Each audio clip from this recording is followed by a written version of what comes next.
She was a lion. She just didn't know it. She ran with the zebras. She slept inside their circle. When danger came, she kicked out with the rest of them, clumsy but trying. The little lion had been raised to believe she was striped too, and the stallion who raised her was about to face the day she'd learn the truth. The team at Nkati Reserve had been following the small zebra band for a year, and the stallion who led it was the one they knew best. They called him Duma. He was the head of a tight little family group, a handful of mares, a scatter of foals, and him at the edge of it all, ears swiveling, the one who decided when to run and when to stand. A zebra stallion's whole life is that group. He herds it, defends it, keeps it together against a plane that is always trying to pull it apart. He is built for the many, and he answers for them. So no one expected what he did the morning the band found the cub. They had come down to a drying waterhole at first light when one of the mares balked, and the whole group froze in that breathless way zebras freeze. There, in the churned mud at the water's edge, was a lion cub. A female, small, alone, too weak to do anything but cry. The reeds nearby were pressed flat in a trail that led off and did not return, and whatever had walked away down that trail had not come back. The dry season had closed over the rest of it.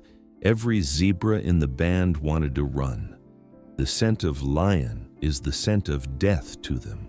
It is written into the bone. Duma's body had already dropped into the old instinct, the signal to wheel the group away. But the cub was barely the size of a foal's head, and she could not stand, and she was making a sound the stallion had heard before, not from a lion, but from his own young, the thin cry of something that has been left behind. Duma did not signal the band to run. He stepped toward the cub instead, and the rest of the family, who trusted his judgment over their own fear, edged in behind him. The researchers named her Pim, and what they recorded over the following months made no sense by any rule they knew. The cub did not just survive among the zebras. She became one of them. She had no lion to copy, so she copied what was there. She learned to walk in the close-packed way the band walked, shoulder to flank. She learned to sleep in the center of the group at night, where the foals slept ringed by adult bodies.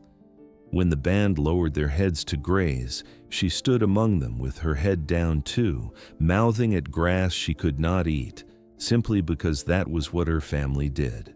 And when alarm rippled through the group, that electric stillness, then the wheeling run, Pim ran with them, a small golden shape in a stream of black and white, fleeing the very predators she would one day be. Most astonishing of all, she learned the circle. When zebras are cornered, they bunch rump out, heads in, and kick. The researchers filmed the cub, then the young lion, taking her place in that defensive ring, turning her hindquarters outward like the others, lashing out with back legs that were never built for it, defending the herd against animals exactly like herself. She was a lion who believed with her whole heart that she was striped, and Duma let her believe it. He guarded her sleep. He set his pace to hers. When she fell behind on the run, he was the one who circled back. He had taken something that should have terrified his entire family and folded it into the middle of them, and for a while the plane allowed the impossible to stand. But the stallion knew a truth he could not unknow. Pim was growing, her legs thickened, her play turned heavy, then dangerous, not from cruelty, but from a strength she didn't understand and couldn't hold back. She would chase a foal in a game and the foal would cry out, and Pim would stop, baffled, looking at her own paws as though they belonged to someone else. The blood was waking. The plane was filling her with urges that had no place in a zebra band, and Duma watched it happen with the helpless grief of a parent who can see the future and cannot change it. The day it broke was the day the pride came. A real one, lionesses moving along the far ridge in the gold of late afternoon. The band caught the scent, and the alarm went through them like fire, and they wheeled to run. Pym wheeled with them by instinct, by habit, fleeing her own kind alongside her family. But halfway into the run, she stopped. She turned, and she looked back at the lionesses on the ridge. The researchers' cameras caught the exact moment, a young lion standing alone between the fleeing zebras and the distant pride, her body pulled in two directions at once. Behind her, everything she had ever known. Ahead on the ridge, something in the way those animals moved, the way they called, that reached into a part of her she had no memory of and pulled. She did not understand it, but she felt it. The truth of what she was, calling from a place she had never been. And Duma understood that this was the choice he had dreaded since the morning at the waterhole. He could herd her. He was a stallion. Herding was the thing he did best.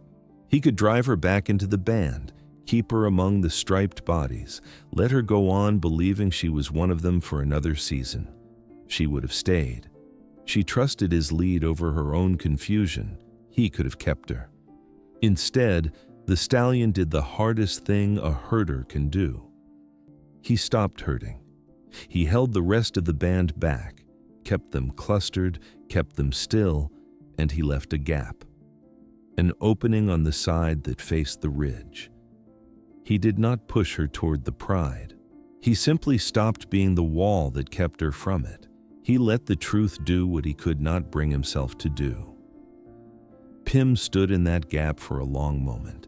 Then she took a step toward the ridge, and another, and the pull that had no name grew stronger than the only home she'd ever had, and she walked out of the striped circle and toward the lions on the hill.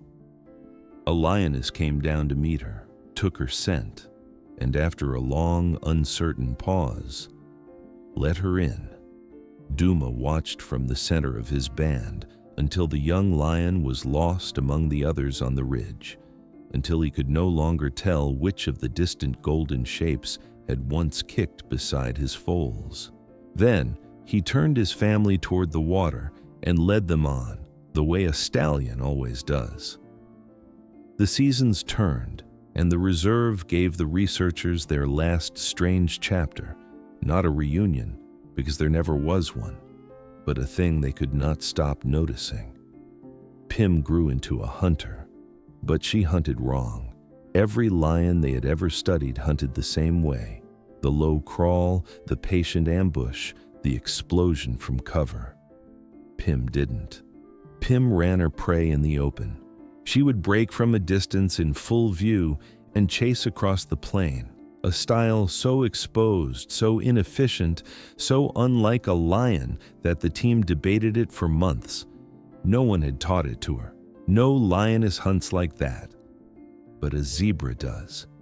A zebra knows only the open run, the chase across bare ground, the world seen head-on with nowhere to hide. Pym had been raised by animals who never ambushed anything in their lives, who survived by running in the open and trusting their legs. And when her own blood finally made her a hunter, the only way she knew to move through the world was the way her striped family had moved. She had become a lion. She could never be anything else. But the one thing that stayed with her, the single thread that ran from the waterhole all the way into the great hunting animal she became, was a way of running that belonged to the band that raised her. Duma never knew. He lived out his life leading his family across the plain, herding, defending, circling back for the slow ones, never understanding that somewhere on that same plain, a lioness hunted in the open like a creature who had once believed she was striped. He had taken in something that should have been the end of his whole family, and he had given it back to the world as a lion who for the rest of her life would carry a little of the zebra in the way she ran.